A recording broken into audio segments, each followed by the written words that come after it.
Okay, so day 1.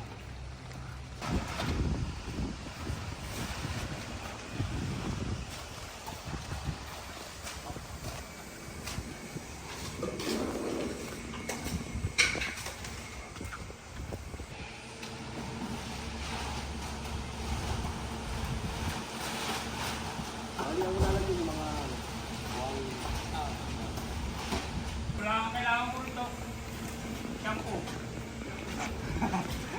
Namibigay ba ng pala yun? Pagka tayo naka-order ng dalawang order na, pwede na tayo. Kasi matagal pa naman ito eh. Ilang order pa natin ang Maka-order tayo ng mga ilan, no? Pag pangalawa? Kilala mo ba yan yung ano? Sila yung sa ano, sa may bago mag-complex.